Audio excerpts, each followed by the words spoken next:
And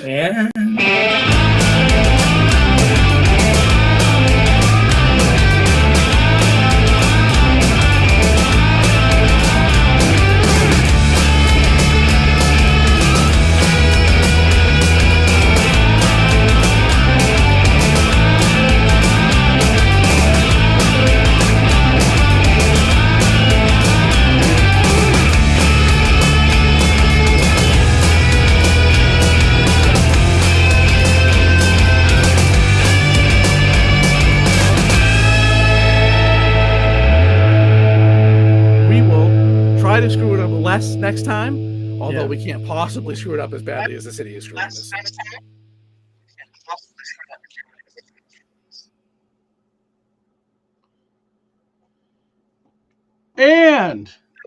And welcome to This Week in Worcester Podcast. I am Tom Marino. I am the hearing feedback editor of This Week in Worcester. And I am here with Mr. John Edward Keogh. He is executive producer of Manny J Media. He is president of Hollywood Film Group. He is a valued and important contributor to This Week in Worcester. Mr. Keogh, how are you? I'm tired. Fair? We produced a movie this week, and the movie was great. I really enjoyed it. But what's going on with the city, I'm just not. I don't know. I'm a little bit tired. I'll be honest with you. No, the whole saga has been depressing. Yeah, it's frustrating. I don't understand a lot of the things that are going on, and it just doesn't make sense to me. And I also feel kind of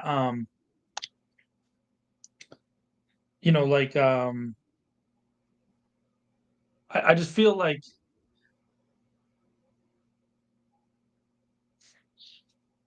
I feel stupid really for supporting Chief Saucier. Like that's kind of where I'm at with that.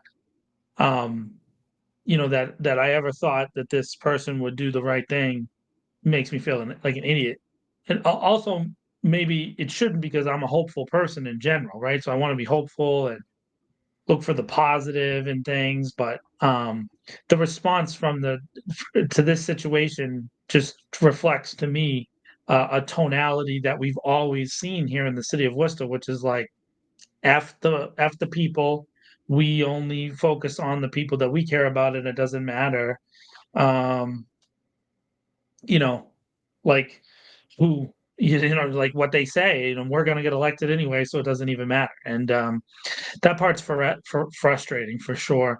And then the tone that you see from people on Facebook, which of course Facebook is not like the world, but I meet enough people in real life that I also know there that they say things that are just ridiculous. Like, when they said the foreign water thing for Ashley Spring, and we had already seen that it was a baby bottle, and this concept that they presented in the media, that it was like this foreign substance and she was throwing acid on them or something like that, is just ridiculous. And then when proven to be false, and literally, I sent you a picture today, which, by the way, Bill Shaner took that picture, or it's from a still of Bill Shaner's video.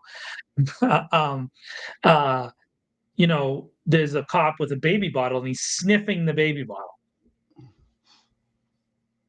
And, this same group said that they saw this child in danger. And if you go watch the video, the baby bottle goes from the child's hand to the aunt's hand to the teenage daughter's hand. And then and then eventually somehow ends up in Ashley Spring's hands. And it was like a handing off of this bottle, this baby bottle. And they made this huge pile of poop based on this thing. And they arrested somebody. They assaulted her in the process of arresting, and created this concept and this idea that she was somehow this violent criminal. And it's complete nonsense. And it's happening right in front of me. And I can see it with my own eyes. I can see it with my own eyes. And so, that kind of stuff is just really like And the thing is that then when you say that, Tom, here's the part that's really frustrating. When I say that I think that Ashley Springs, baby bottle that she had, right, wasn't like a super secret weapon that she deserved to be arrested and taken down for. They then assume that I support Ashley Spring's politics 1,000,000%, and I'm in the same with that. In that everything that me and Ashley think is exactly the same, and we're in cahoots together. I think that they use that word in their their meetings, that me and Tom and Bill Shaner and Chris Robarge and Manny J Media and all these other people are all in cahoots together, and it's a massive conspiracy for us to cause chaos and sow division and blah blah blah blah blah. Meanwhile, there's a video, a live one that I watched, and I was watching live as it was happening, and we've all seen it, and we've seen the pictures where we saw what happened, and there was dozens and dozens of witnesses in presence to say that the Worcester Police Department put out a statement that was, and excuse my language, Mr. Mayor, who happens to be watching tonight, fucking bullshit. Because that's what it was. That's what it was. And it really, like, it just blows my mind that that's a professional response in the United States of America. And then listening to the people on Seven Hills and on whatever Steve Quist's stupid page is, and all the other things, Red Met, all those idiots out there, who their response, instead of looking at the circumstances of the fact that a little girl and a teenage girl and then another woman were falsely imprisoned in a car, and not even thinking about that for a second, is that a bad thing? Is that a good thing? Is that how we want our police? Is that how we want our police to act? We want them to lock people up in a van and then get another person to come over to something like, is that how we want them to act? That's what we want them to do? Oh, it's just crazy. And it just, and it makes me sad, man. And meanwhile, on the other side of the universe, I'm over on this film set this week, and I watched these kids and the lady, the actress that we made the film with, Alison Rothwell. She was spectacular in her passion for her dream. Right? She had this, and she put it together. She worked hard, and she picked us. And I'm like, wow, look at this. This is what it looks like when a group of people, completely different, disparate from around the universe, get together and put passion together. And I thought to myself, we can do that, Tom. The city of Worcester could be like that. Is it perfect? No. We had the hair and makeup artist change at 9:30 at night the day before the film started. Things go wrong. That's normal. No one's saying that things aren't going to go wrong. But you can't sit here and tell me that the response is anything less than abnormal.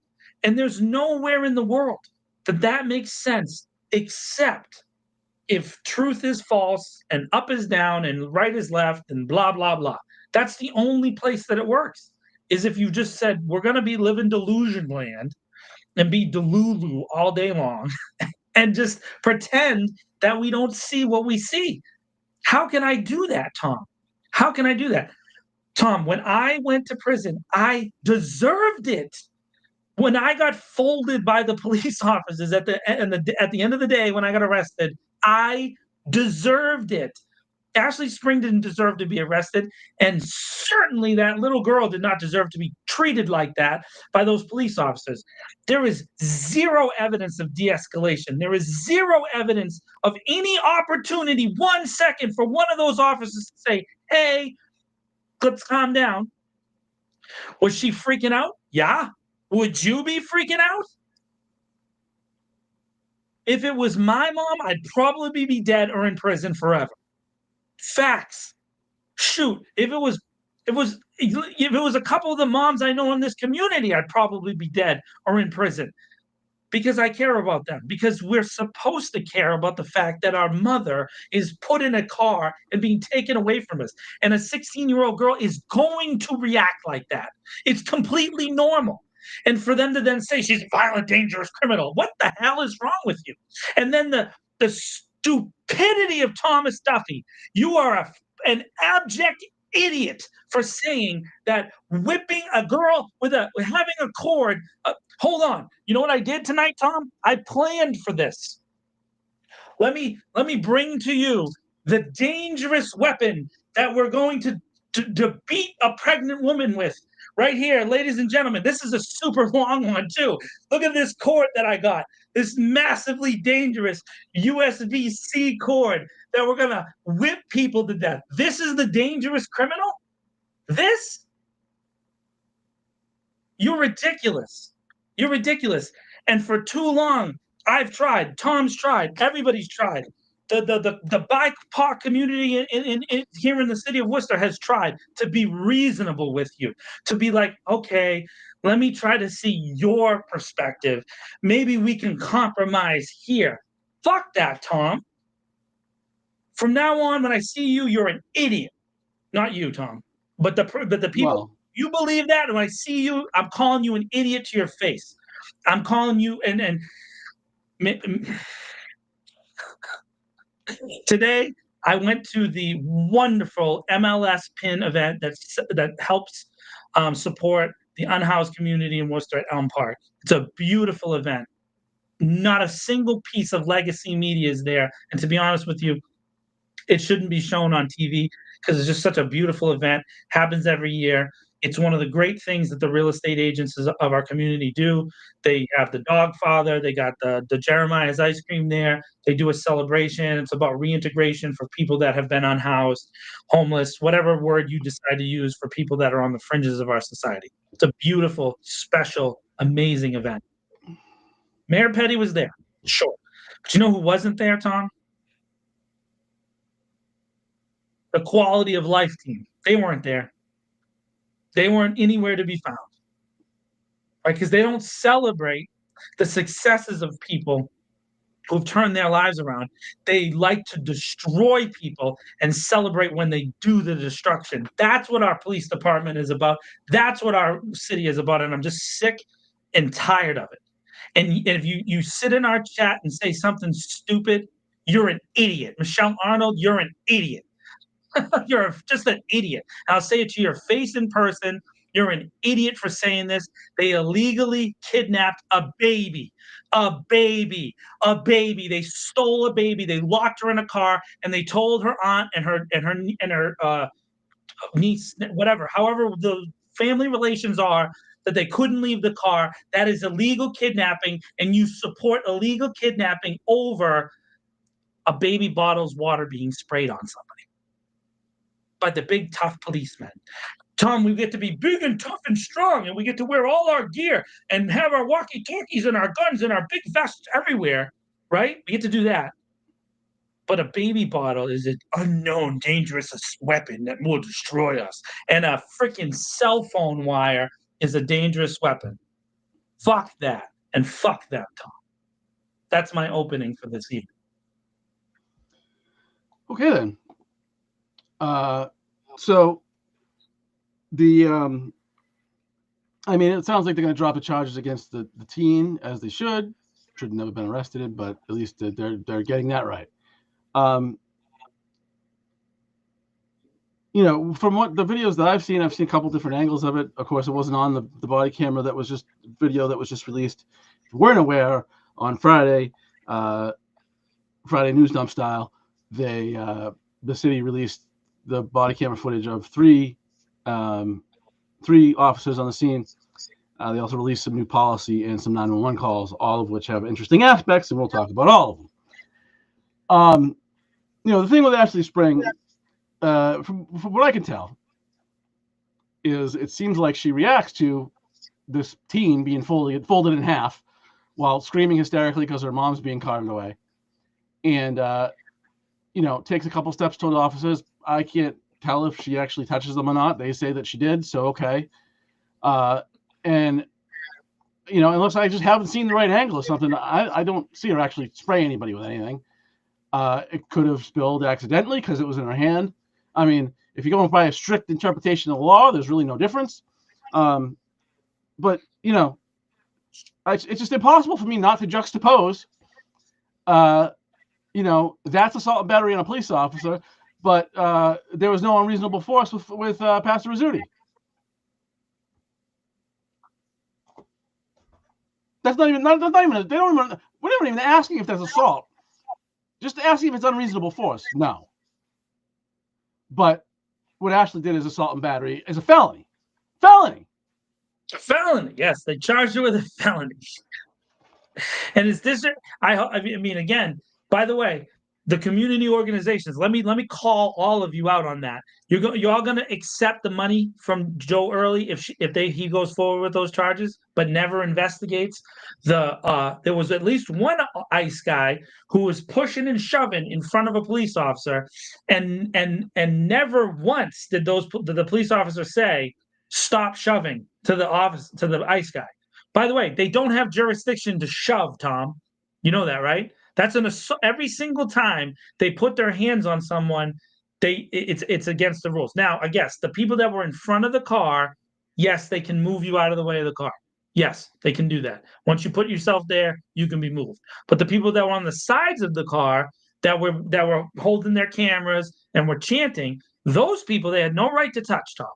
Zero right to touch. And they were pushing and shoving, and the officers didn't do anything to stop that. So you say, technically, we didn't assist while you watched them assault the citizens of Worcester. That's what happened. That's what happened. Yeah, on their own body cameras. And forget all the hundreds and hundreds of video. I've watched, Tom, I think I've watched 1,000 hours of this event. And I can't see any of the things that they said happening. They said Attell was shoving. We have a clear video now from a body camera from 2 different angles of the officer pushing and then saying to Attell, stop pushing me. We have clear and definitive video, and the police department still is saying through their surrogates, Anthony Petrone, Rick Cipro, Tom Duffy, you got a whole litany of them on the internet running around, Walter Bird, all these people just hey, she should be Stevie Quist on his Worcester Politics. She should be disbarred. By the way, disbarred is for attorneys. You idiot! You don't even know what you're talking about. She should be recalled. That doesn't exist in our charter. You idiot! This is what I'm saying. From now on, Tom, I'm going to just hammer them. You're an idiot. You don't know what you're talking about. You're an idiot. You don't know what you're talking about, because they just make things up. They're like, hey, you know what I'm going to do? Who's the guy who wrote all the German fairy tales? You know the German fairy tales? Yeah, right. You ever? No. Oh man, like what the hell? Do they not know how stupid they look? And then the only answer is they just don't care. They just don't care. There are true believers over there, by the way, on that side, and there is sides. At this point, folks, there's sides. There's people who care about humans, and there's everybody else. And on the everybody else side, there's actual believers that what they're doing is good for America. We're gonna save America, da, da, da, da, through this blatantly un-American behavior where we're just randomly grabbing people, and hopefully it's okay. And then the dozens now, Tom, and if you don't believe me, go on to What's the Political Dialogue, where Leah Michelle and Michelle Arnold and what's her face, Colleen West, are getting hammered anytime they jump into a comment about Kevin Brushdehand, that idiot, another idiot, gets hit with that the ICE officers are being faked all over the country. All over the country, people are being arrested left and right for wearing fake ICE uniforms and trying to kidnap people. That is a fact, people. And you know who's arresting them? Republican attorney generals. It's happening in Georgia, Texas, California, Washington, Florida, Maryland. It hasn't happened in Massachusetts yet, but there was someone faking phone calls on ICE that there's some case in Suffolk County. So it's happening, it's coming. So when There's one in I North Carolina, say, too. Tom, I don't believe that those are real ICE officers, I have reason to believe because we live in a world where every piece of information is instantaneous. So yeah, I'm watching live as people are faking ICE arrests to effectuate kidnapping. Because, by the way, all the problems of our country when it comes to human trafficking didn't just stop just because we shipped out a bunch of people that we say are gang members. And they might be gang members. Maybe they are in MS-13. I don't know. Maybe they are. I have some doubts Maybe about the they are. one. I have some doubts about the guy that was typed over the picture.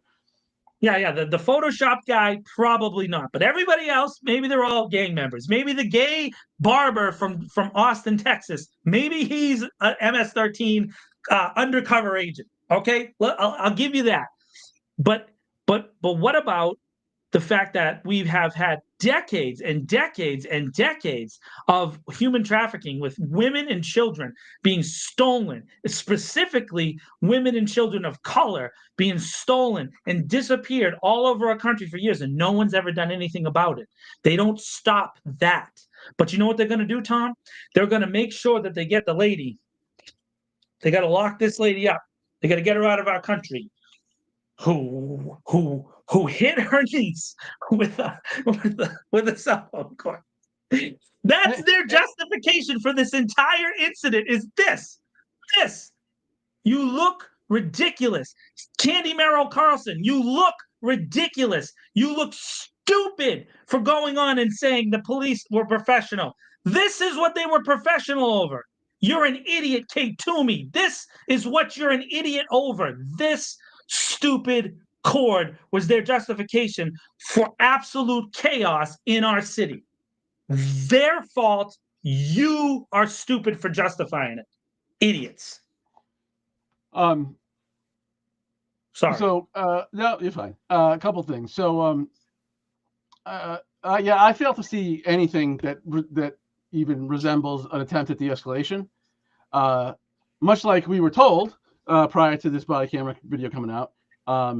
And as as Mr. Thomas Duffy II said in an interview with NPR or WBUR rather, that they were there to extract the ICE agents from the situation. That's what they were there for. That's what he said.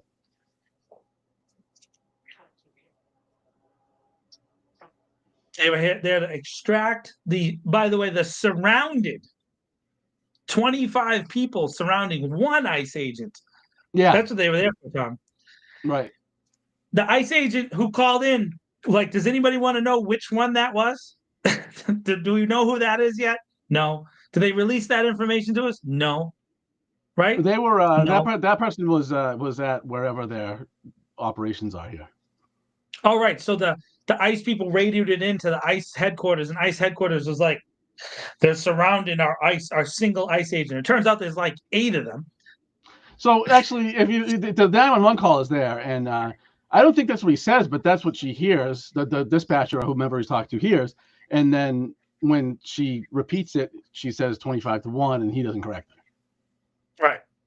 And then he doesn't correct her, 25-1. And then when a community member calls in at the same, and basically it's like 1 second later or within 5 seconds. It's very small. I can't read the you can probably on the little report on the YouTube thing. I can't read the exact time. I think it's either 1 second or 5 seconds, but I can't tell if it's a 6 or I can't tell what the number is. I just can't tell exactly what the number is. It looks like there's another call that comes in very similar times. It goes to a different dispatcher, and that dispatcher responds to the citizen. We'll get someone there when we can. Hey, Tom, we'll get someone there when we can. We'll look into it. We'll roll out a cruiser later on when we have someone to spare. Meanwhile, the army of Worcester Police deploys to the bottom of Eureka Street, right, with all possible speed, right?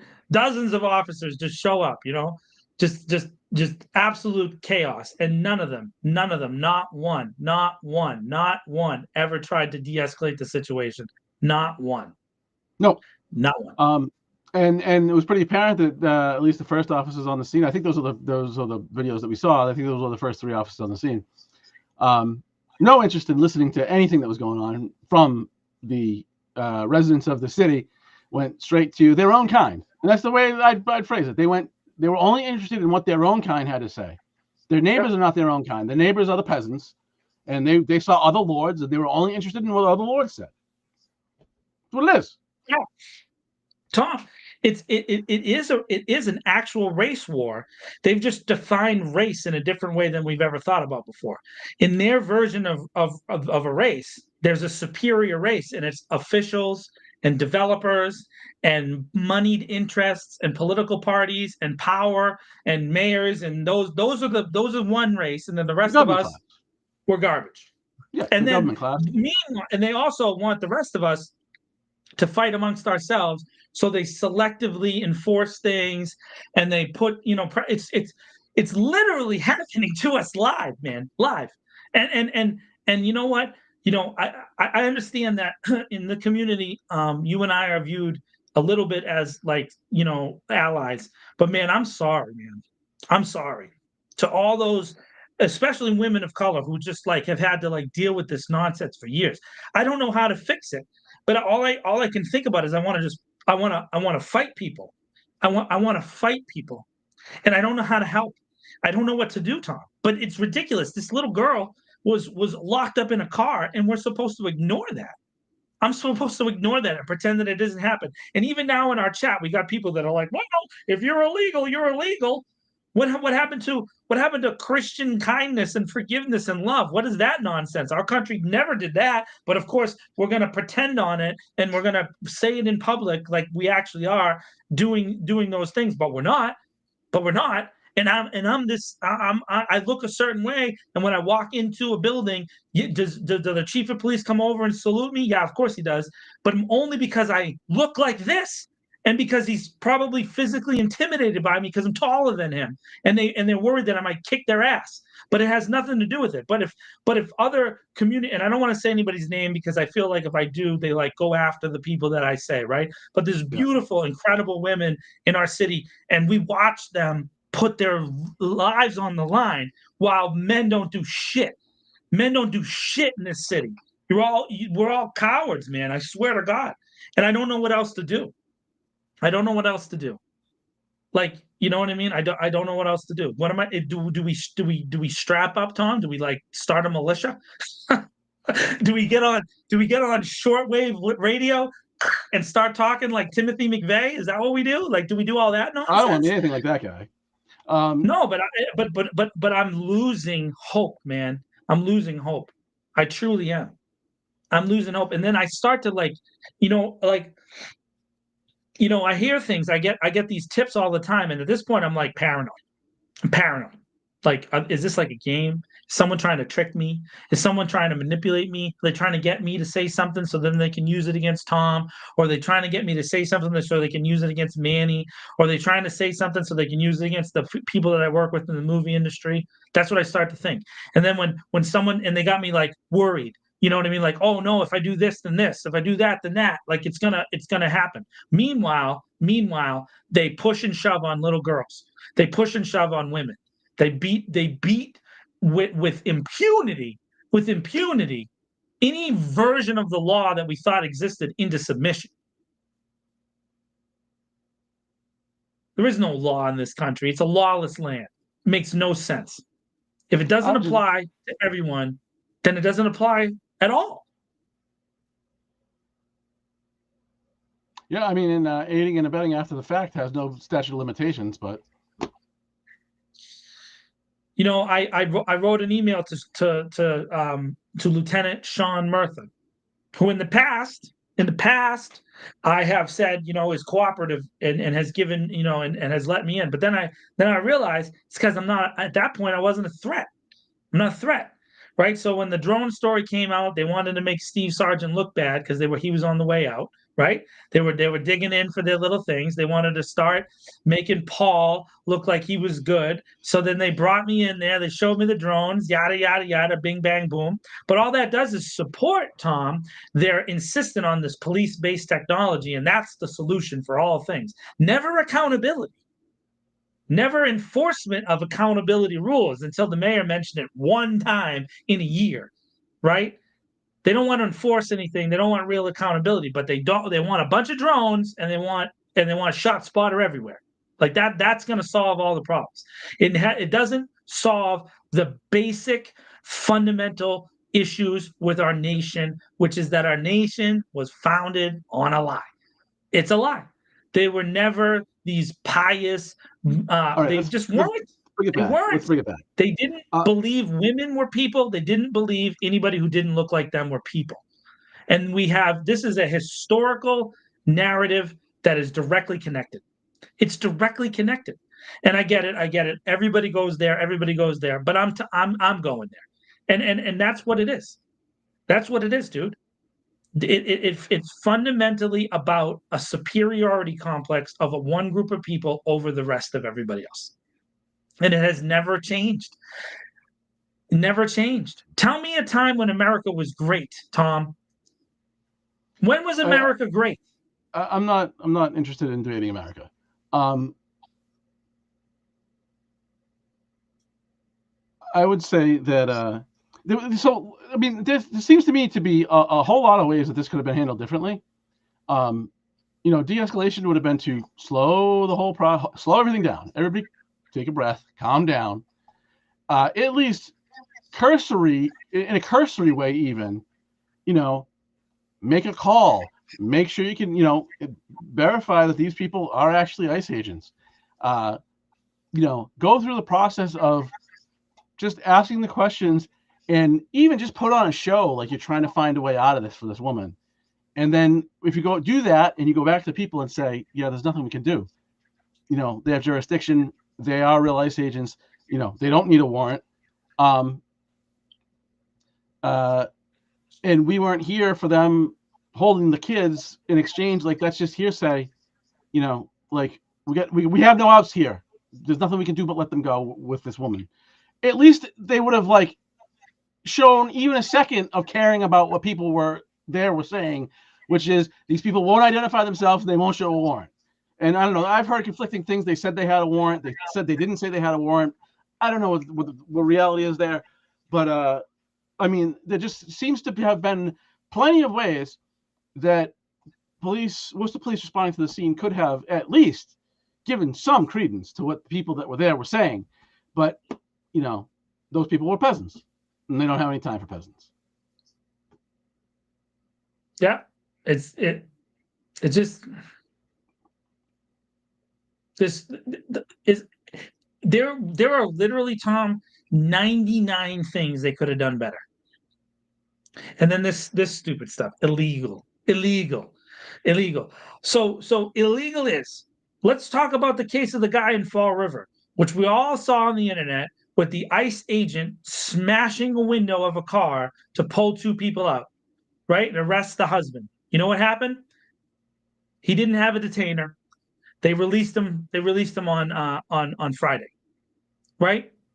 That story doesn't make the rounds. And none of the people, like the people in our chat that support this stuff and say illegal is and illegal that, right? None of them will go back and go say, hey, they were wrong about this. Not one of them, Tom. And that is, again, a level of cowardice I've never seen before. I don't understand it. And yes, I recognize when folks in our chat are pointing out that they've experienced it their whole lives. I recognize that. But I'm engaging with this particular population of cowards. They won't go back. So, Tom, there's a chance, by the way. The other thing that's never been addressed is whether she had a detainer, an immigration detainer or not. They came out that she had been arrested on February 3rd for the assault and battery with this massive weapon of a cell phone cord. By the way, apparently it was shorter than this one, right? It was shorter than this one.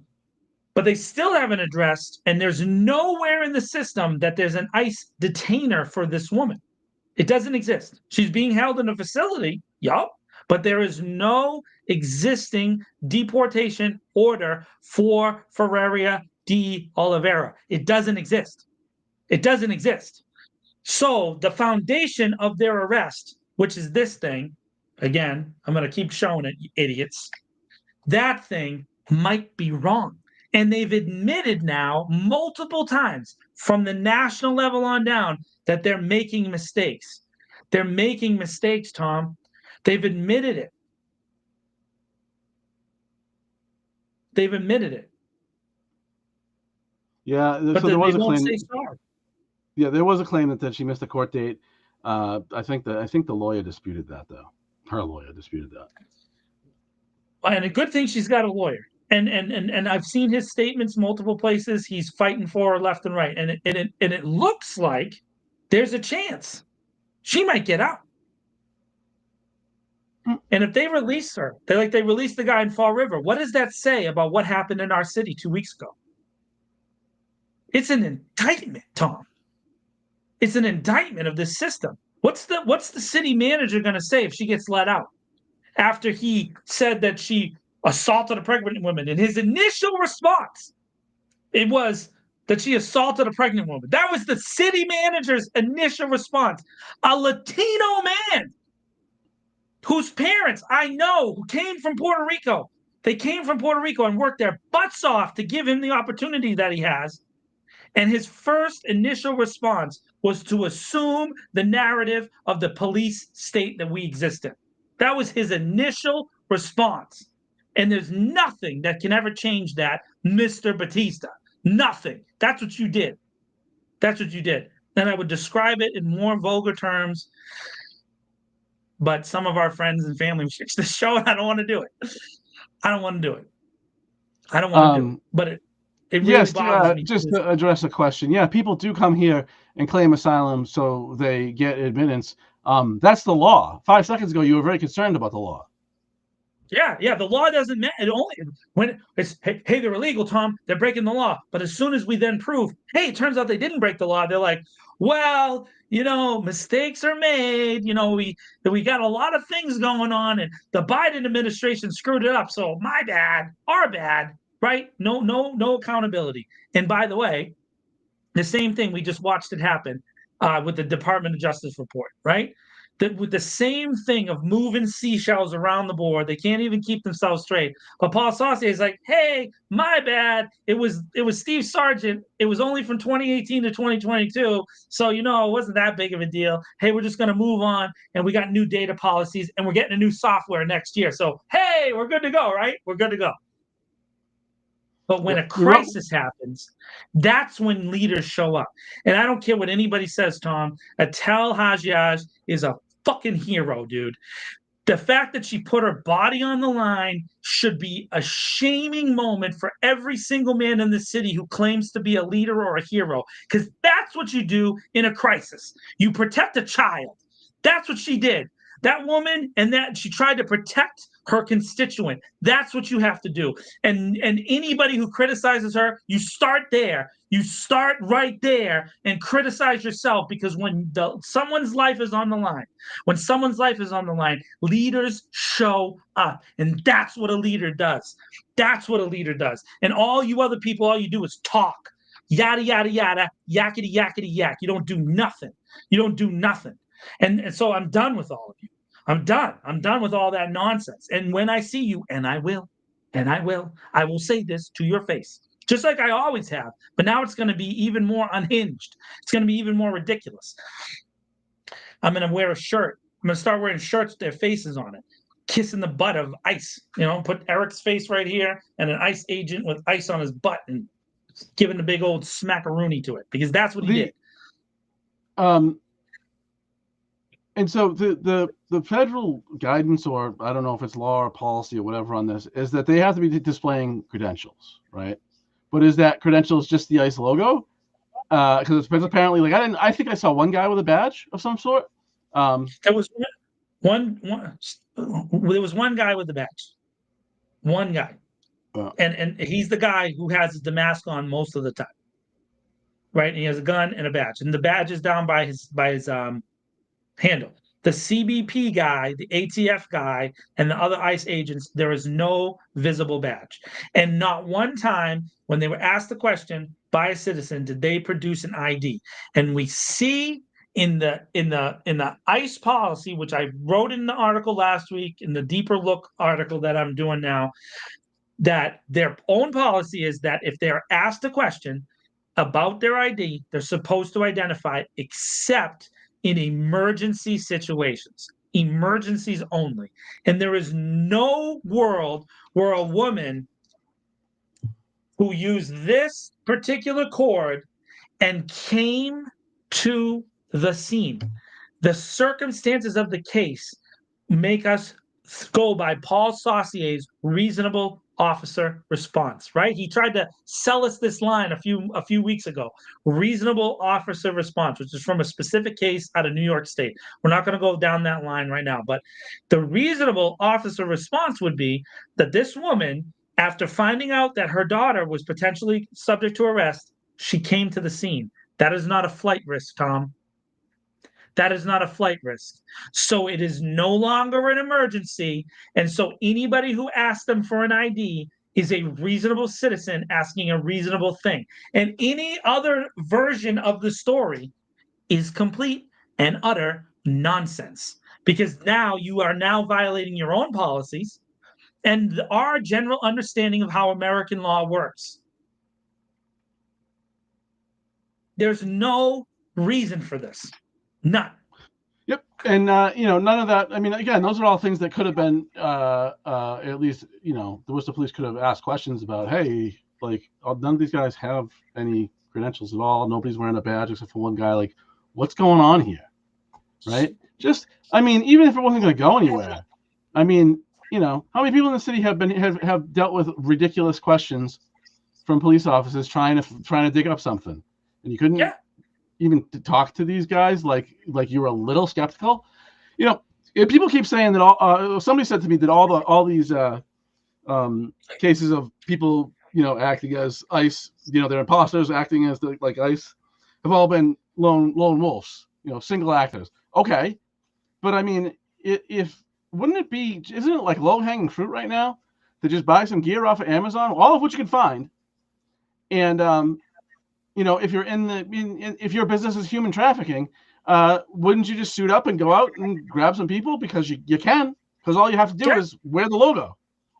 I was thinking the other day, I could just grab myself a little ICE jersey, you know what I mean? And if I was bored, I could just go snatch up Leanne or snatch up Maria or snatch up C and take them out to the movies. Right? Or snatch up you or do whatever I want. Because apparently, if I have an ICE jersey, I can just grab somebody. Even just abject acknowledgement, Tom. They've never done this before. There is nowhere that they've ever done it this way. Nowhere. That's why people are reacting so much. There's no evidence of this, except overseas. In other countries, they've done that. And then in secret raids against people of color, they've done this. We've heard the people of color for years saying that the police wouldn't tell me who they were. The police wouldn't answer my question. The police wouldn't show me a warrant. And then all of a sudden, community members are locked up and gone for years. Families destroyed for years. And then when someone gets found not guilty, the district attorneys will be like, well, it happens. Because destroying a life, chalk it up to volume and numbers. Percentages, Tom. It's all about percentages in their mind. So they're just going to arrest as many people as they can and ship out as many people as they can. And they're going to chalk up the 1 to 17% mistakes to numbers. It's a numbers game, right? They have this number in their mind. By the way, where's this 30 million number coming now from? 30 million 30 million people are what they say came over the border during the Biden administration. That's what they're saying now, right? 30 million. Tom Homan all the time. But Tom Homan forgets that Tom Homan worked for the Border Patrol for the entirety of Joe Biden's administration, which only lasted, Tom, how many months is a 4-year term? How many months is a 4-year term? 48. 48. And one of those months is bifurcated, right? Because the inauguration is in the middle of January, right? So you get a half of January and another half of January, but there's 47 months in between. 47 months in between, right? And if you go to Tom Homan's own statistics, right, that Tom Homan produced on the ICE website, that Tom Homan used for the Border Patrol numbers, the average number of people that were met at the border, according to Tom Homan, I'm just going by Tom Homan's number, was 25,000 a month. There was a period in the middle of COVID when those numbers spiked dramatically to the hundreds and hundreds of thousands. That's true. But it still don't add up to 30 million. Nope. It still don't add up to 30 million. It just doesn't. And by the way, not all of those encounters are illegals, as he likes to use the term. Those are encounters at the border. That doesn't mean necessarily that there's someone crossing over. It included in the number. And if you don't believe me, go to the Border Patrol website, and they use the word encounters to encompass anybody who makes an attempt to cross the border, whether it's they do it through an official portal or an unofficial portal. That is their own detailed statistical analysis. So, Tom, again, they just make up the numbers and expect us to accept it. They make up the visuals and expect us to accept it. Yep. I want to move on to the 2 policy documents the city released as well, along with these body cameras in the 911 calls. The policy's fine, I guess. It's not really. There's nothing changed, but it was interesting in the implementation document.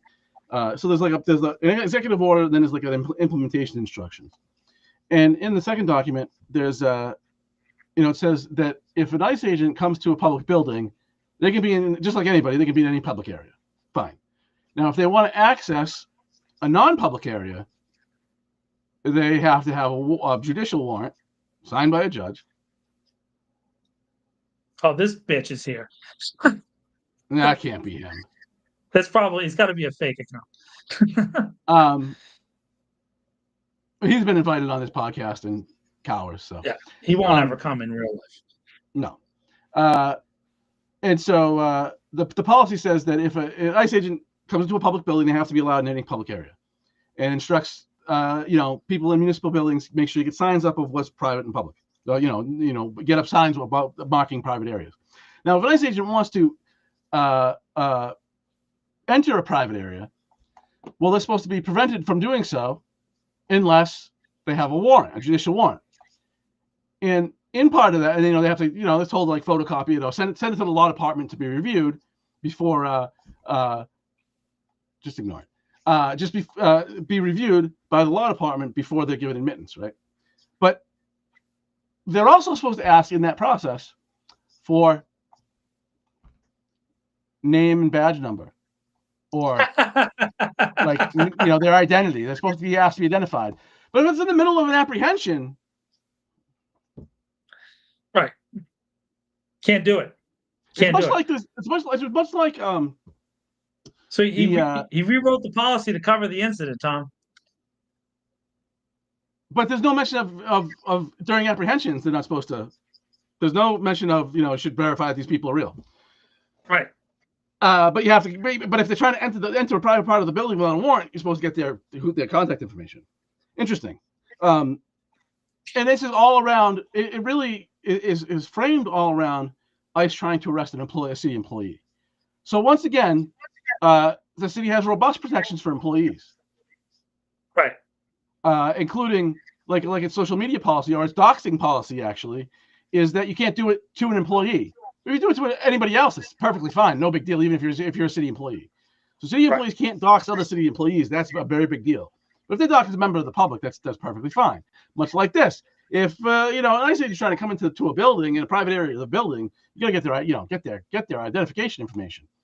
But if they're plucking somebody up off the street under very sketchy circumstances and only one guy's wearing a badge, you can just let that go. Public safety. Public safety. It's ridiculous.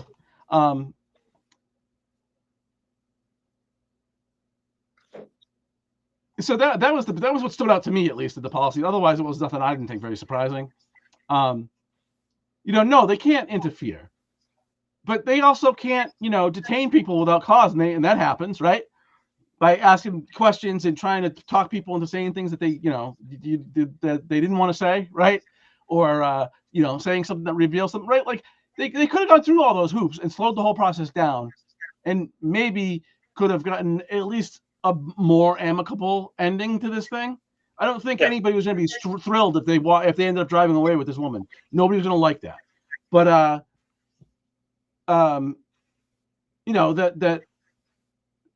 that they just kind of stepped in and was like, oh, we're these people we've never seen before. We're on their side, 100%, no questions asked. We won't even ask them any questions. And you want to tell us what's going on? We don't care. We're going to go talk to them because again, it's our kind.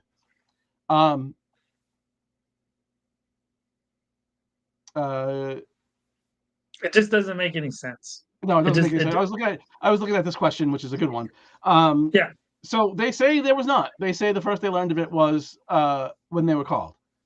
And if that's the case, then they, again, they had no idea of the authenticity of these people, and they just saw people dressed like law enforcement and decided, oh, we'll believe them then. Well, and so the thing that's striking about that is that the mayor admitted that there was no notice of these operations. They don't let them know, which of course makes sense because supposedly our city doesn't cooperate with us, right? And the state, technically, you're not supposed to assist in their operations, right? That's what the governor has parroted this week as well. Another very questionable individual. But anyways, they don't notify anybody. Since when is that common practice? Is that normal, Tom? Is that common practice now? We're deploying federal agents with armed, with guns on them to cities around the nation whenever we feel like it, with no notice to the local authorities. How does that make sense? When was that ever a good thing? Doesn't our Constitution call for no standing army? Isn't that what that is? Aren't these little platoons of armed personnel being deployed? No. I mean, that would make the FBI. That would make the FBI illegal. So no. No, the FBI doesn't do this. The FBI descends with warrants, Tom. They bring warrants, Tom. They go to a judge, Tom. This individual in the chat is blocked from the page because he was commenting on posts and putting me on blast, and I couldn't respond to them because he has me blocked. So I blocked him from the page. So I don't think it's a brand new fake account. Says that it's .2025. Oh, okay, yeah. So not. Yeah, it's a fake. I think it's a fake account. So it is what it is. Let's see if he has anything funny to say. Because if he does, you can stay. But if you're not funny, you gotta go. I mean, I don't really care. I'm just saying. I don't think you'd be able to see it. Maybe if it was shared in a group, though. No, because if it was shared in a group, it'd still be the original post. Yeah, I don't think it's it. Yeah. So yeah, the policy was nothing spectacular. I just found that quite interesting, though. I mean, it just seems like it would be ripe for human trafficking types to, get some stuff off of Amazon and go out there and just start snatching people. And then if the cops are going to roll, especially if the cops are going to roll up and just assume you're federal agents because you look the part. Yeah.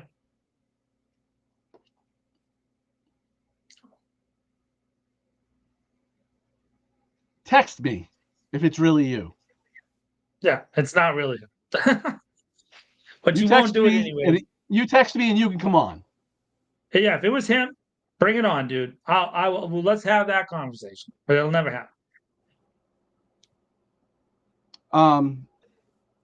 So I mean, that's not much on the policy. That was the obvious the obvious thing. Our faces. Yeah, because I'm watching the chat. I'm going, like, if that's him, I almost want him on, but I don't think it is. Wanted to also talk about the upcoming State of the City address, which is, I forget the date. What day is it? What day is that? Huh? What day State is of the that? City's on Wednesday. Okay. Jen's right by there. As long as it's yeah. The State of the City's on Wednesday at the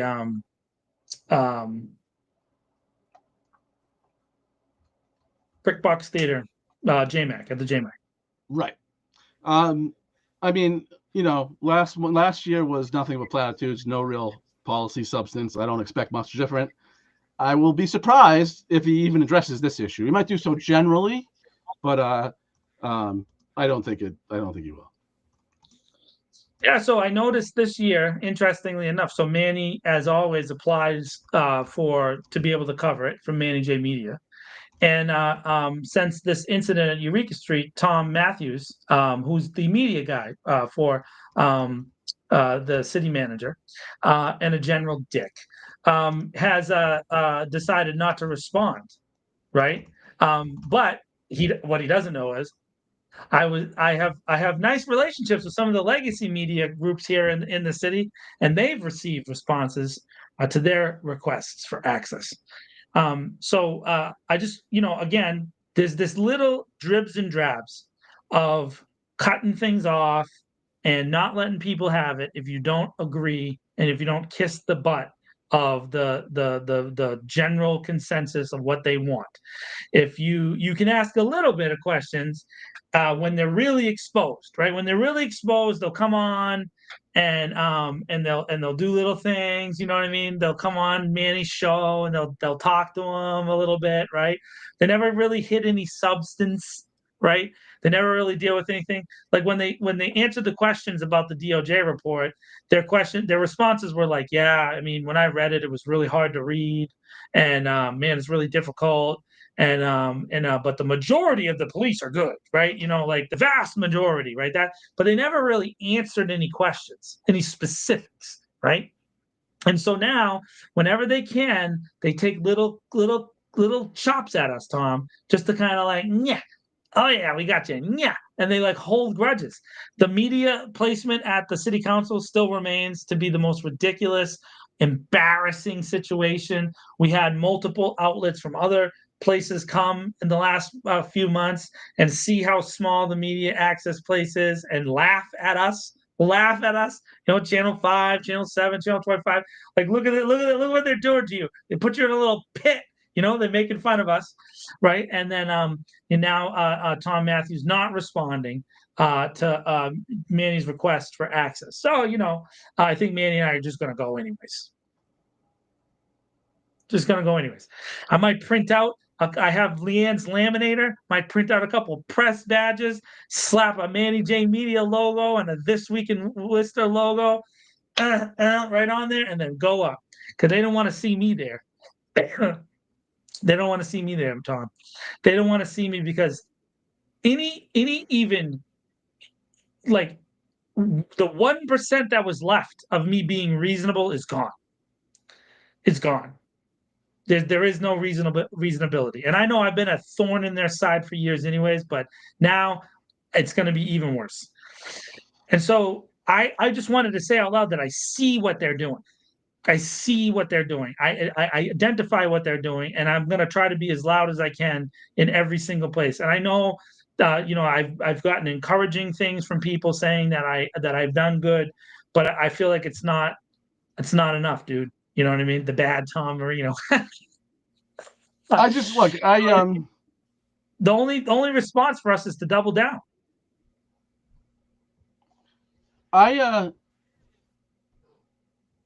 So as most people know, I started This Week in Worcester. I was there at the beginning. It was really Pat Sargent's project. He's since moved on a couple of years ago. But I mean, I wrote the first couple of years. I didn't really write, and then I started writing slowly. I built the site did most of the tech back end, right? And then I started writing slowly. But I mean, I didn't write an opinion piece for a good 4 or 5 years. Right. I just reported the news. And that was kind of Pat's vision, and that's what he wanted to do. He didn't want to do opinion, and he was kind of the A side of the equation. It was his idea, it was his concept. I just helped him launch it. And like a year after he's gone, and I'm not bitter about it. We still talk all the time. He's a great guy. But a year after he had taken another job, he I started doing columns, right? Because just at some point, like I've said this before, at some point silence becomes betrayal. Yeah, you have to talk, right? At some point you just there's been as crazy things have happened. The DOJ report resulted in a bunch of columns, and this has resulted in some columns, but they still do a fair amount of just covering the news. But at some point you just can't look at this and ignore it. Yeah. And just keep saying, here's the ridiculous things that happened. Yeah. And try to contextualize that without, and trying to be the bastion of objectivity. You know what? I'm not objective on some stuff because it pisses me off. Right. I'm not objective about how the police departments responded and the city as a whole has really responded to the DOJ report because it pisses me off. Right. Because it's disgusting. It just is. Certain former union officials running around talking about the whole report was written by interns. Give me a break. They're all upset because they used some interns on the report and they were reviewing video. Okay.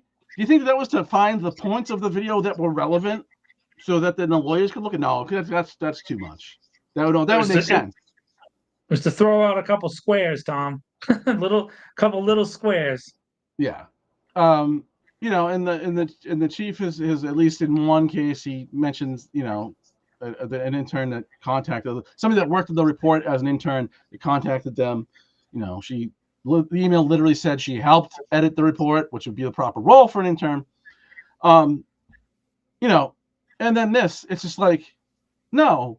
Did the police department break any laws? No, probably not, because we see blatant assaults and battery on a pastor, and they don't even call that unreasonable force. Never mind assault and battery. No, did they technically break the law? No. That's why the police department. That's why police unions. Their position is, we believe that if somebody commits a crime and is convicted, that they should be fired. Except that's never going to happen because the DA knows what will happen. He'll get crap for cases for 6 months.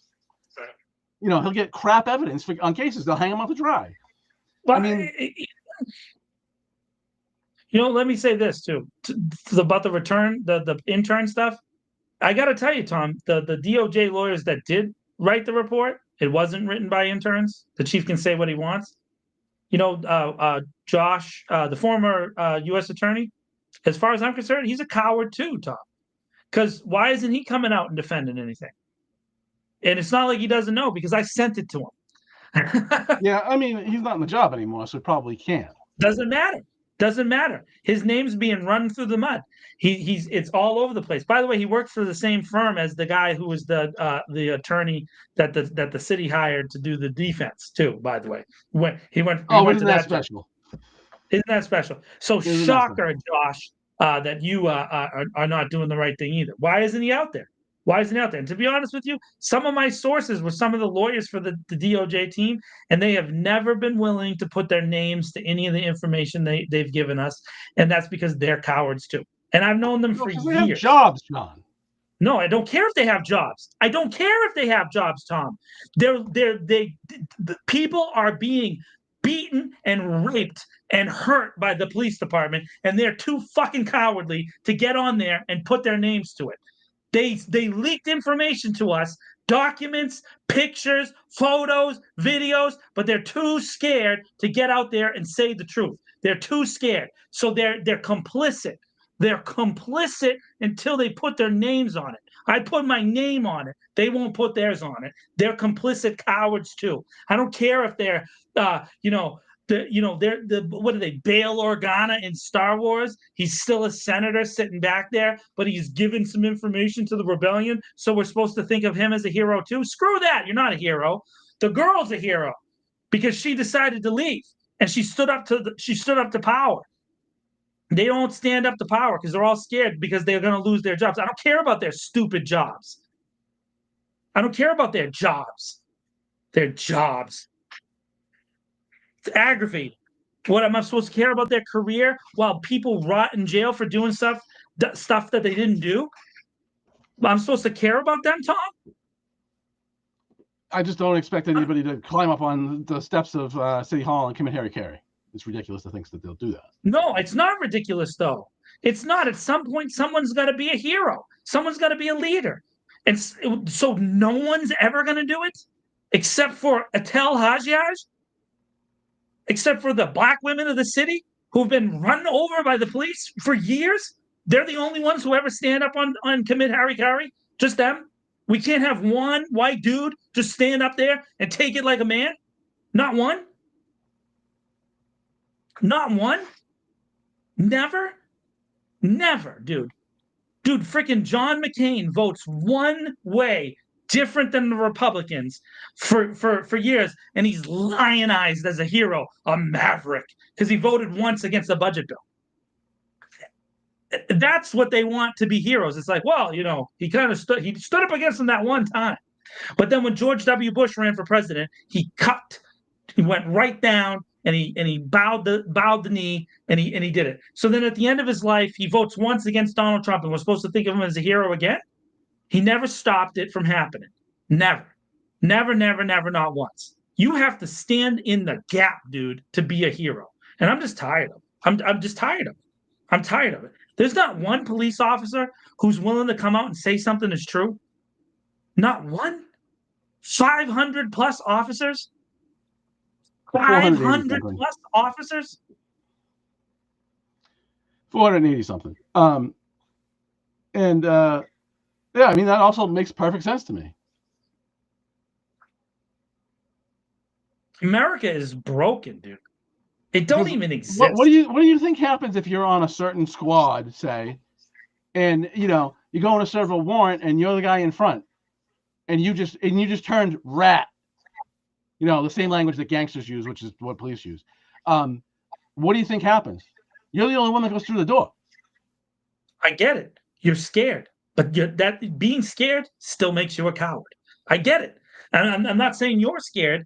I know that you're standing out there, Tom, but you and I are not enough. You and I are not enough. You and me and Manny and Bill Shaner and Chris, the few people that in the little tiny media ecosphere of Worcester that are willing to stand, Jen Gaskin and Giselle Torres with their podcast and their writings, like the few people that are willing to do it are not enough because they keep doing it. So we need more. We need more. Yeah, I get it. They're afraid. They're afraid they're going to get killed. They're afraid they're going to get harmed. They're afraid their jobs are going to be lost. Their businesses are going to be harmed. I get it. I feel the same way. But what else am I supposed to do? I mean, you know what? I've already lived I just don't think it's the same. I don't think I won't talk about you. I'll talk about me. I don't think what I do in this regard is the same as someone inside the police department. This is what I do. No, you do the best you can in the scenario. I'm not saying that you have to do exactly the same. I don't think anybody's ever said that. I think what it is you do what you can. You do what you can. And if there's something you can do to turn the tide for clearly nonsensical, dishonest policies that we can all see with our own eyes, you try. And if you get fired or you lose your job, I'm sorry, but we have to do something to turn the tide. Someone's got to do it. And it's not the system. It's not the system way to do it. You can't do it within the context of the system. You can't use whistleblower protections and write a tell-all book. That doesn't work. We've seen that. It doesn't work. It doesn't work. Bill Clinton raped a 13-year-old girl in Arkansas. We've seen it. We know it. He did it. It's a fact. He's the president of the United States. He had a child with that girl. And George Stephanopoulos cuckolded and gave up and refused to testify. And now he's the lead political reporter for ABC. We all know it. It's the state of our nation. That's not a conspiracy theory, Tom. He reported it himself in his own book that he wrote, Anonymous.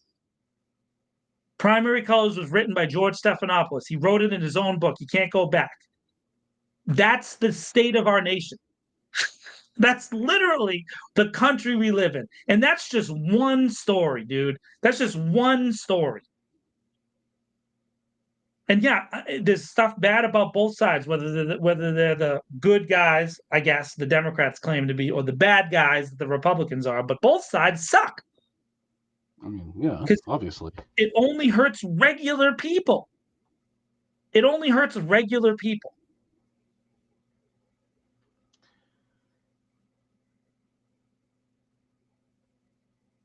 I don't even know where to take this.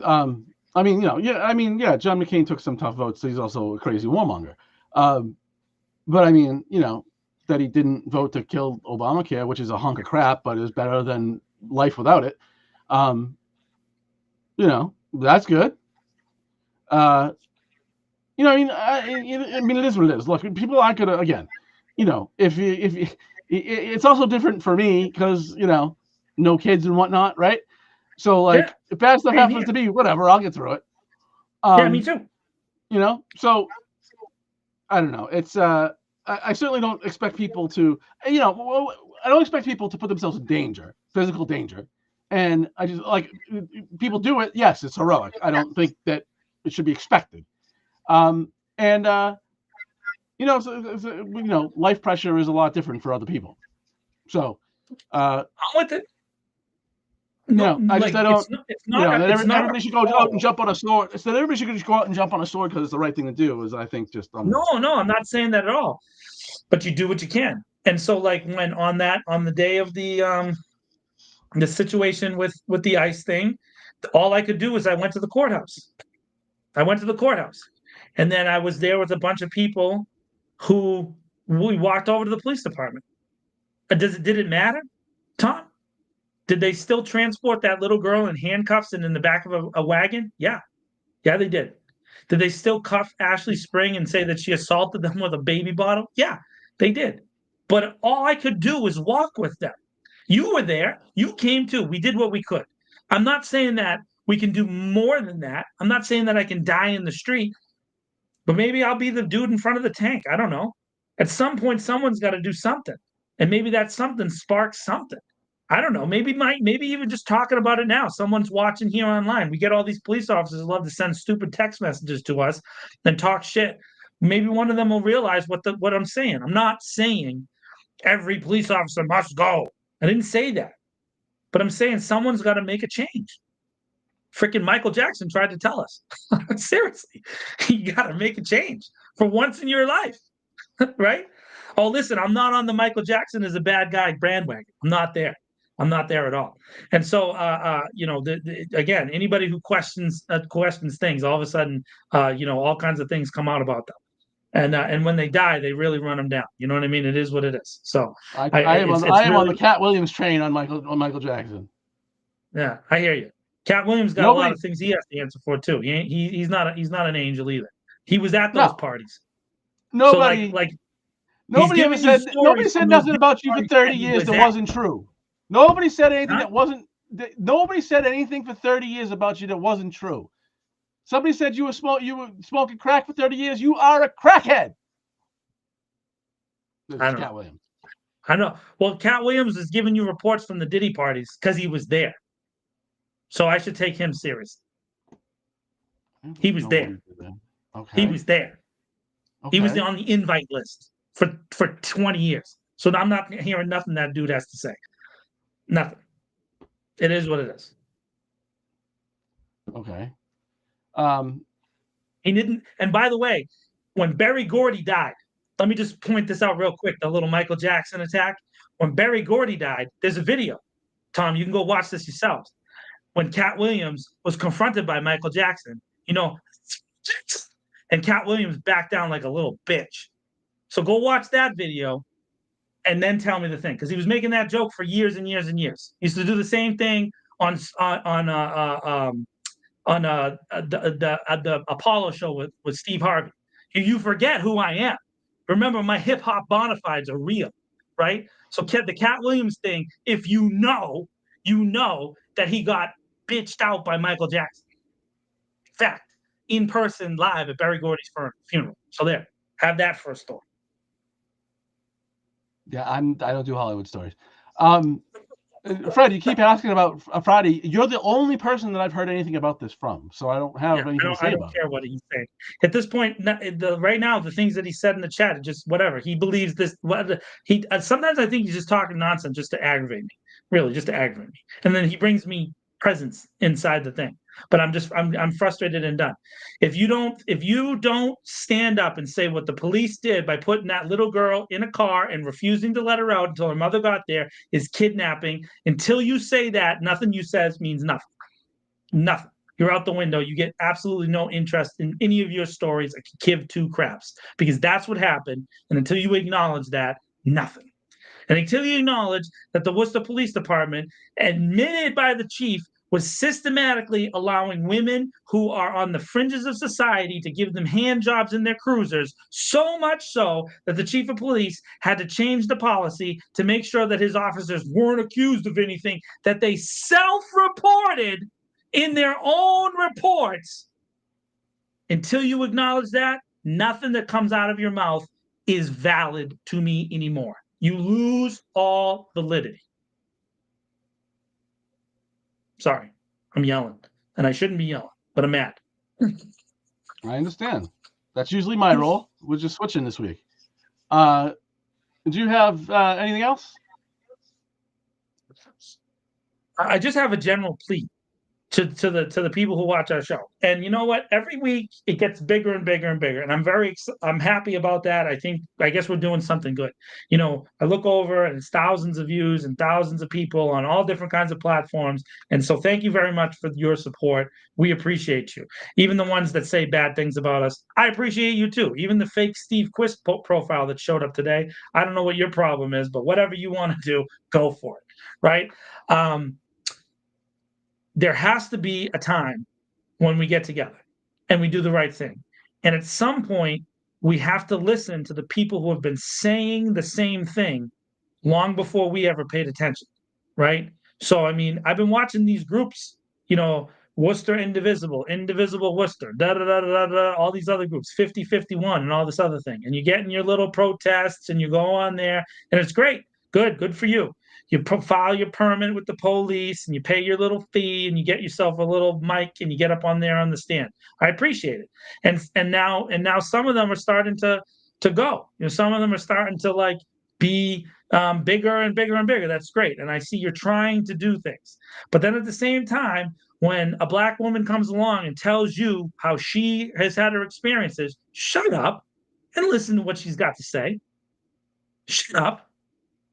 You don't know what she's talking about. Let her talk. And if she tells you this is how she feels, that's how she feels. Simple. And now, if that rocks your world, and you're like, oh my God, I've never experienced anything like that, maybe you should sit back and start to pay attention a little bit more. Maybe you should do some research. Maybe you should go talk to other human beings who have different experiences than you. That's an idea. Imagine that, Tom. Let's have a phone call. I've even done that with the police department, who definitely hate my guts because I'm an ex-con. I tried to listen. Tom. I tried to experience something different. But there is this prevalence of liberal white people who think they know everything. They think they know everything. This is why I've never called myself a liberal, and I never will.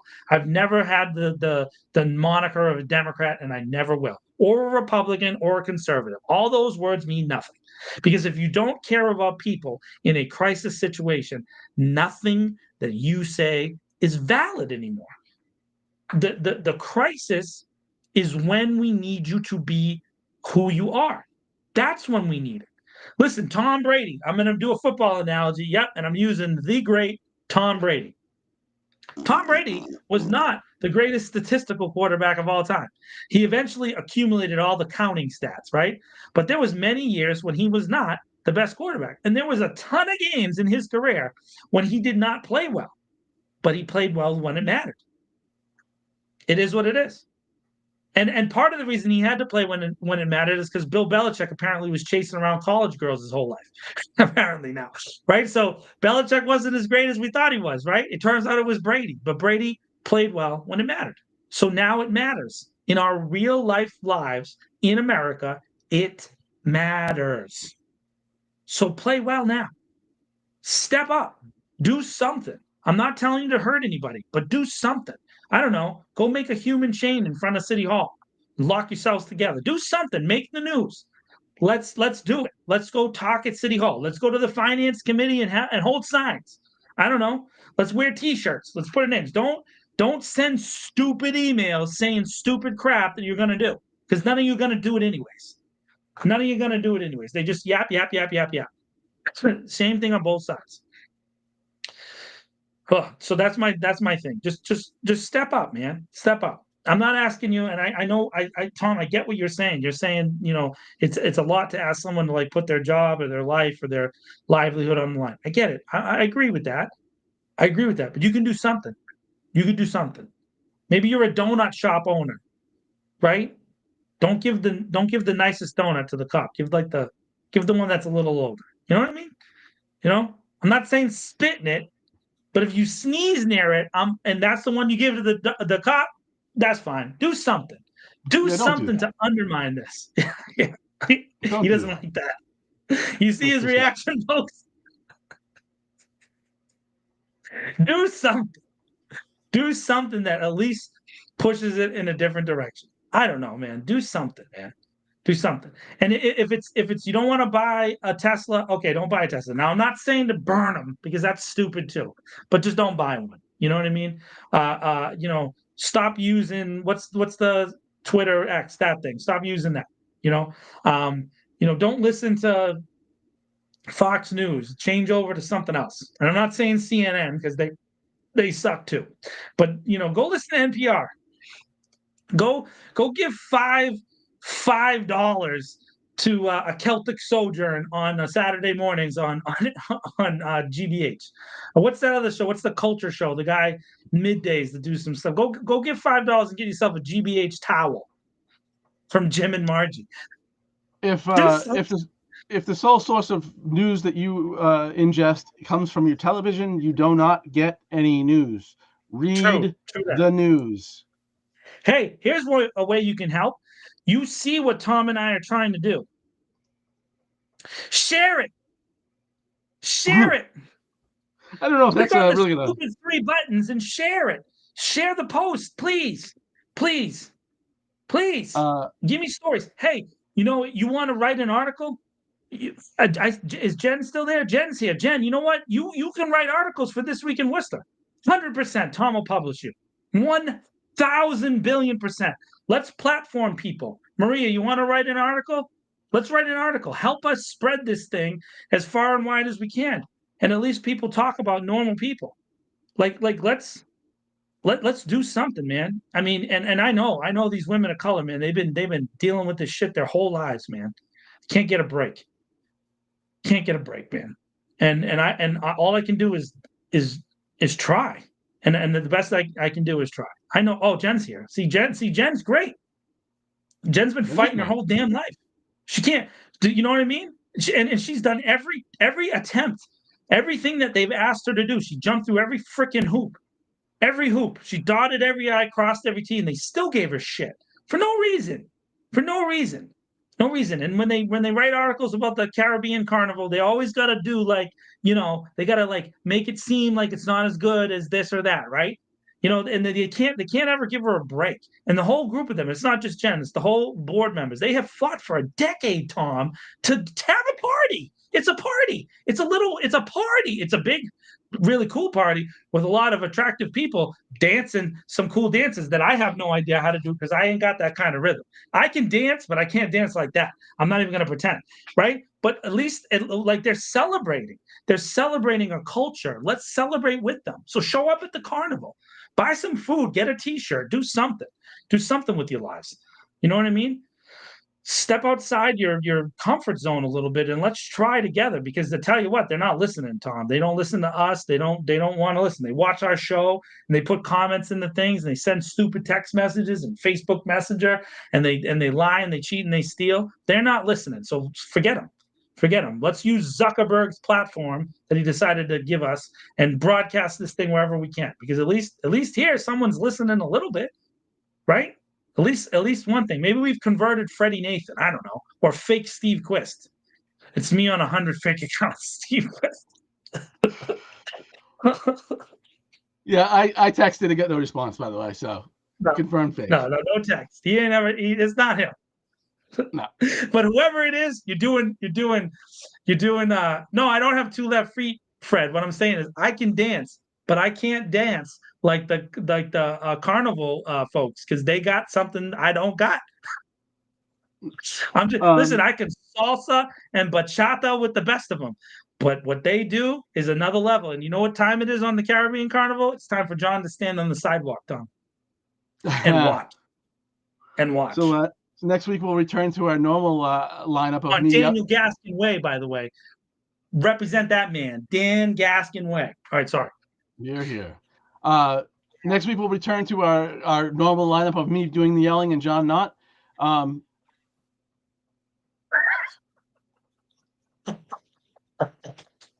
For now, it is time to move on to John's favorite part of the show. You know what, Tom? I thought that this week, with my little expression of emotion, that you were going to come here and you were not going to tell that just common-handed lie.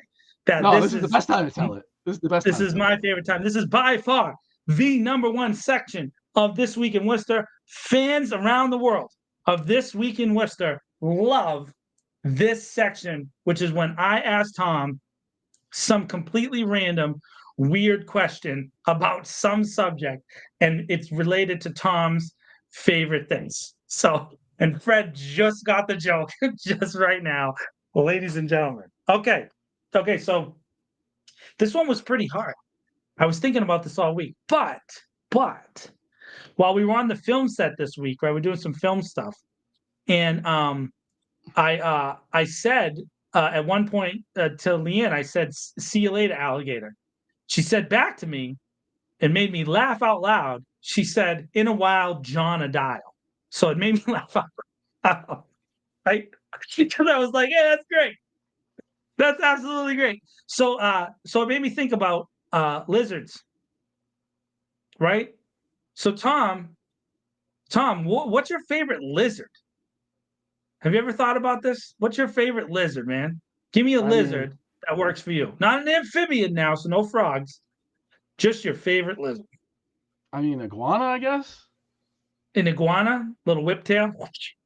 Yeah, you can have them in the house. They kind of chill. And I never had one, but I've seen, known people that had them. They hang around. They don't do much. So I thought about this for the last couple of days because I was thinking about my question to ask you while I was on the movie set. I was like, "Hey, what am I going to ask Tom this week?" And then this idea popped into my mind. Thanks to our stalwart, supporter, Leanne. And I started to think, well, what's my favorite lizard?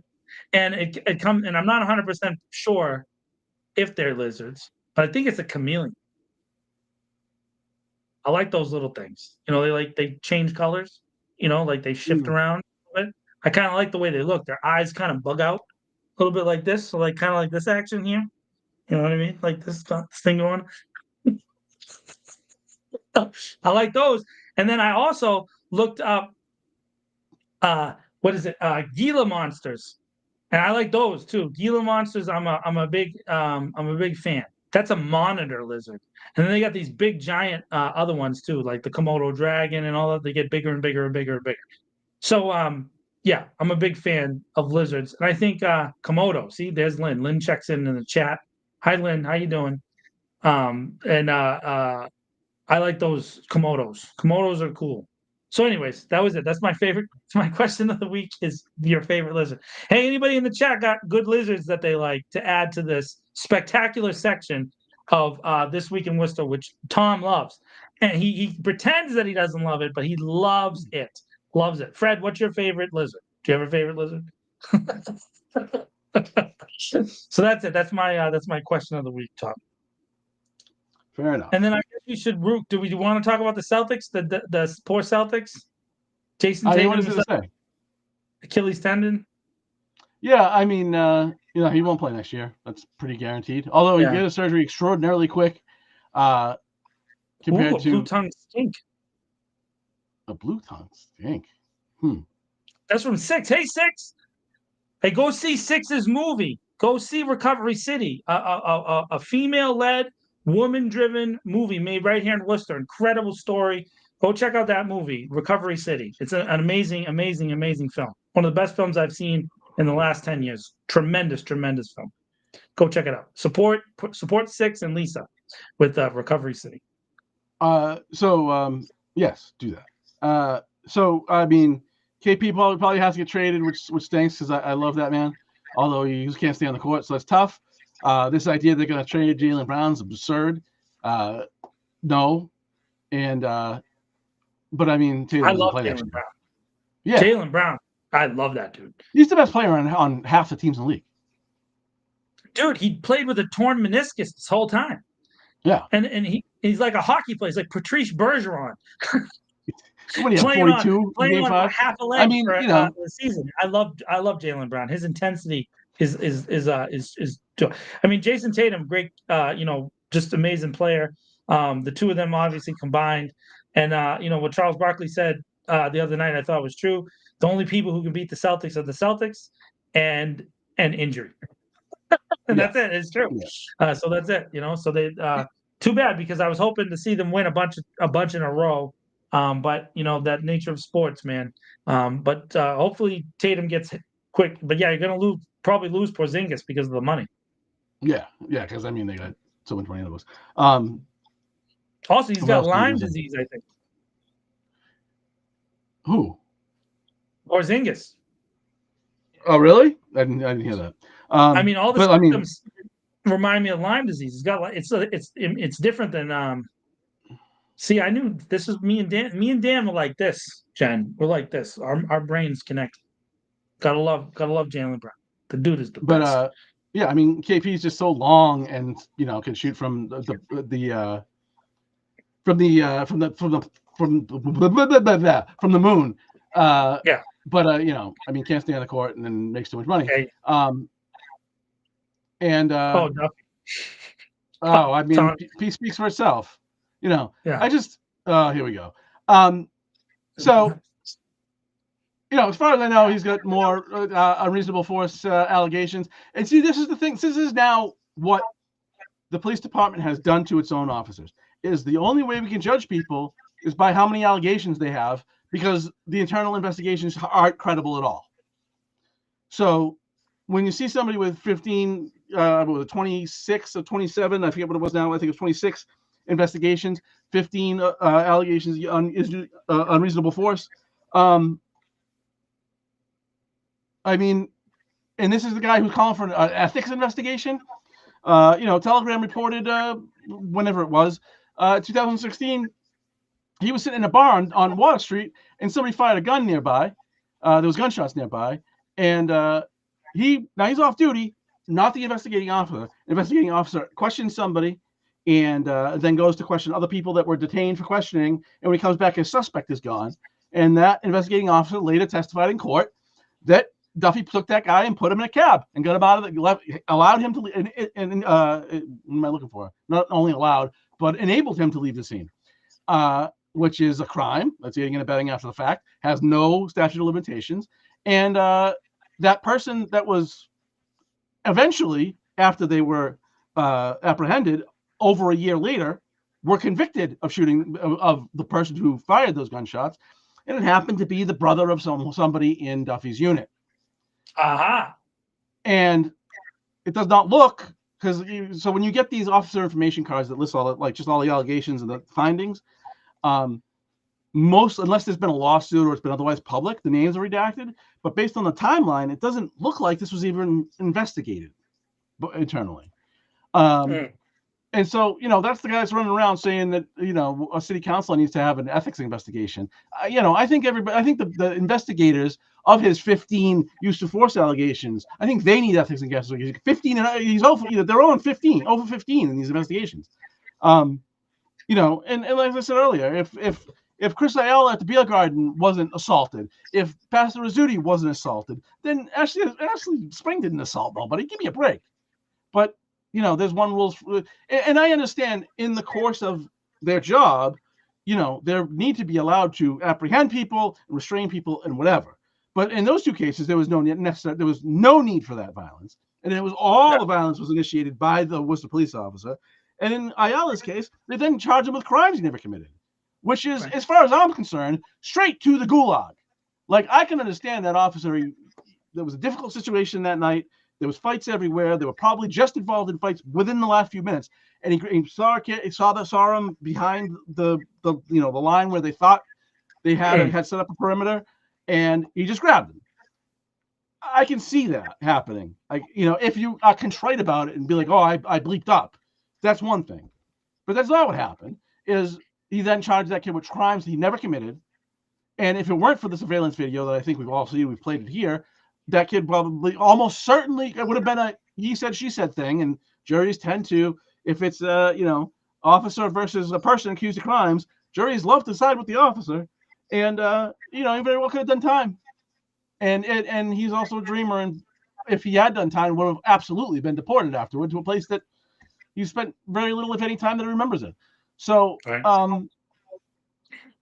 That's all. If that's not assault, then what Ashley did is an assault. And when you see that video, unless there's something I'm not seeing of, that Ashley did, that they're alleging that Ashley did, and you compare that to these situations, and then you view that all in the backdrop of 6 months of the police department crying like they're the victims of the DOJ report. Yeah, like they were shot. Like they were shot, Tom. Nobody lost their job. Nobody's been personally accused. It's all the department. I mean, the department has sucked for 50 years. Yeah, it's not the people that is their fault right now. One officer, it's been a problem forever. One officer, when he was pulling over a young black man, got yelled at by a lady from across the street who said, "You should be ashamed of yourself." And that became a national story for the police union chiefs. Like, our officers are under duress. They're being questioned in the middle of the street. You should be questioned. You should be questioned every day through everything that you do, because you say you're here to serve and protect. That's what you say, and you don't do it. Now, no one, not one of us, has ever said all of you. We're talking about the ones who do the bad stuff. They should be buried under the prison because you said you're a hero. Don't sign up to be a hero and not show up in the most important time. Tom, listen, man. I like you. I'm often skeptical about the worst possible scenario of like bootstrapped Gestapo, people marching around the country and coming to lock us all up in prison camps, because I believe strongly that they prefer for us to just live in fear in regular streets because it makes them more money. It'll cost them too much money to lock us all up, right? So they're not going to do that. But if they did, these guys would sign up. They would sign up in a second. They'd convert their thin blue line shirts into whatever it is that the Trump people told them to, and they'd kiss boots all day, because that's what they're doing right now. That's what they're doing right now. Boot licking, butt kissing. That's what they like to do. And I don't care, dude. I don't care. I know we've had this conversation, man. The rank and file, one of you stand up, but you're too scared because your job, because your career. I get it. Everybody else has to put their potential implications are worse than that, but regardless. They could die. They could die. Is that the thing? That they could die? They could die like Eric Brown died? Like George Floyd died? Huh? Like them? They could die like them? Because that's true. They could die. Like them. Like them. Aisha Taylor? You can keep going. I'm not saying you, Tom. I'm not saying you. I'm saying to them. I'm more, anyway, I don't want to go there.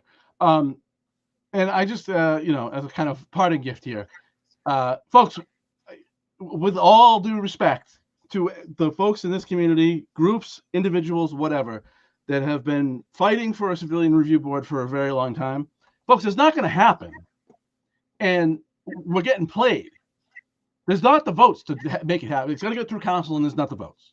Okay, and they're going to do this before the election. They're going to get this report back from the Research Bureau, which is hosting the city manager's State of the City address on Wednesday. So you can, I mean, it just doesn't just, I think the Research Bureau does great work, but it just looks bad.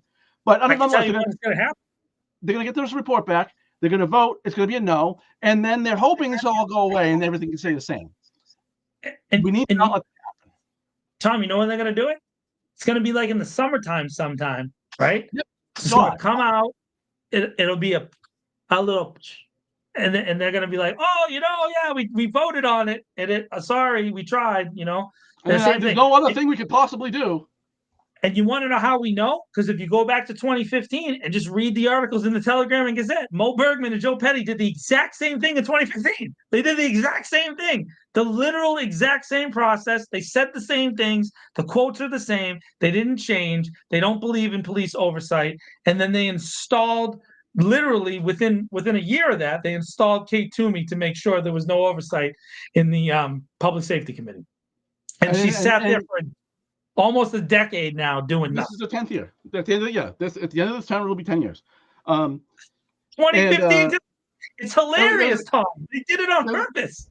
There was a great moment, by the way, when Council King was talking during the last meeting that was over Zoom.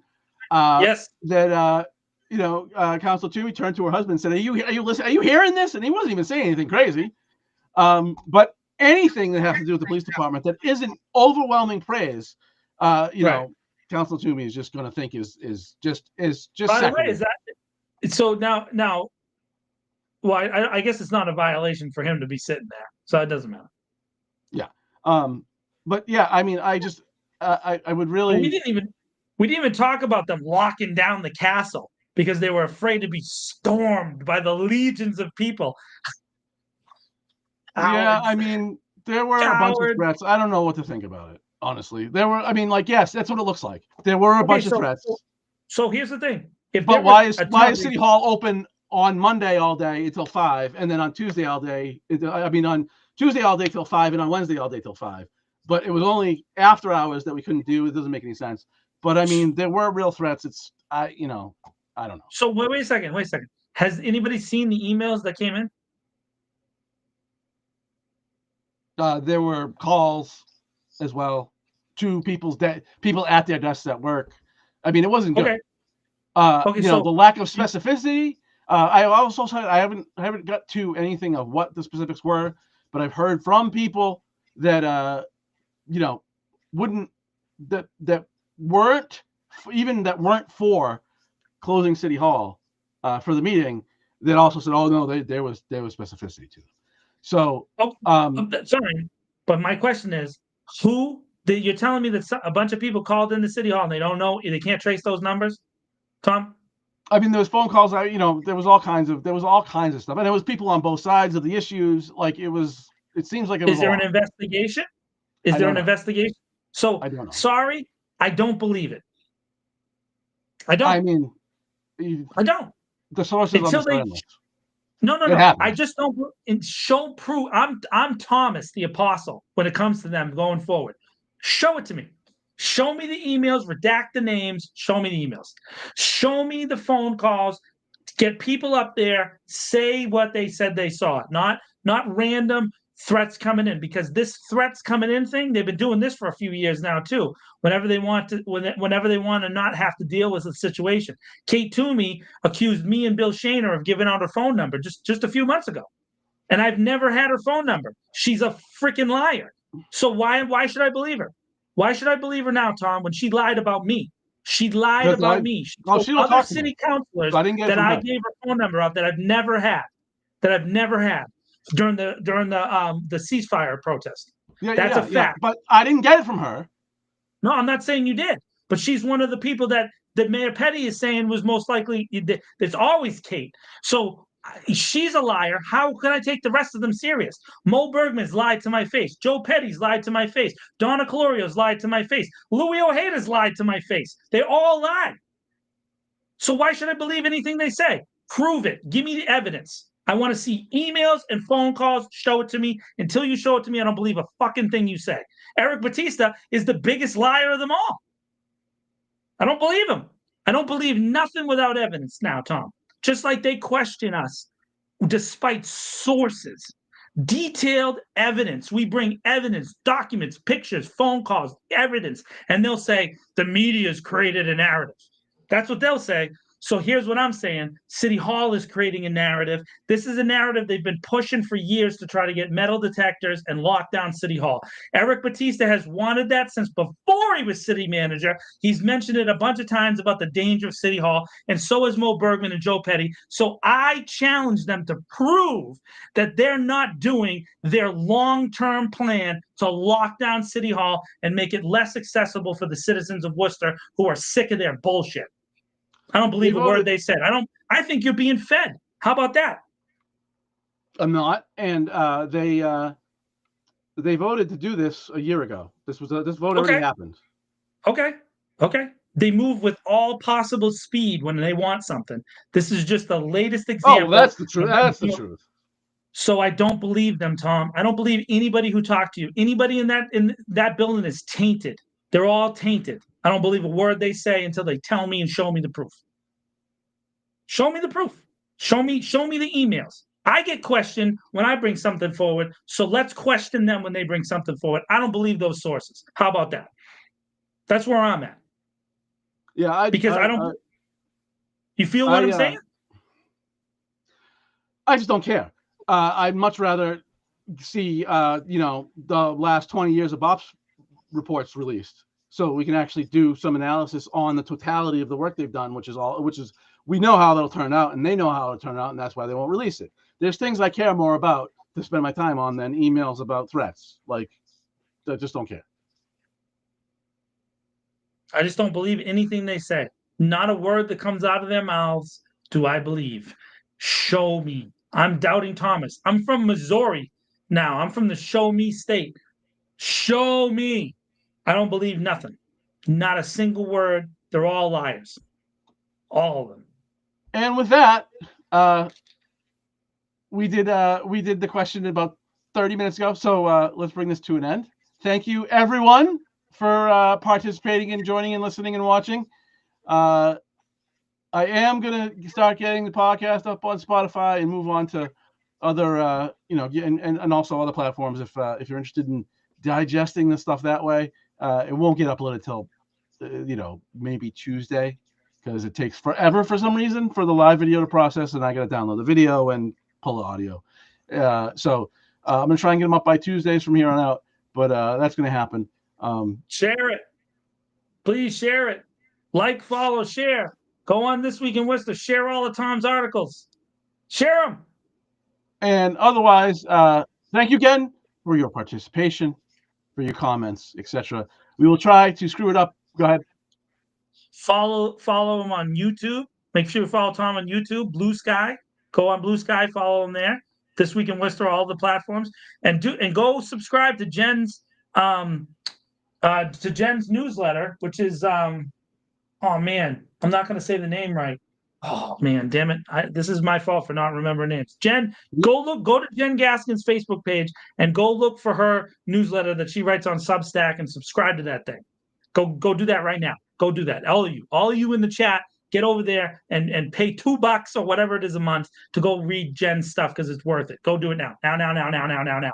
All right. And so we owe Jen's newsletter a shout out by name next week, because you didn't remember the name. I forgot the name. I'm sorry. No, that's all right. We owe her one. Yeah. And so anyway, we will try to screw it up less next week. We'll return to our usual posture of I'm the angry one. Until then, have a great week. This Week in Worcester out.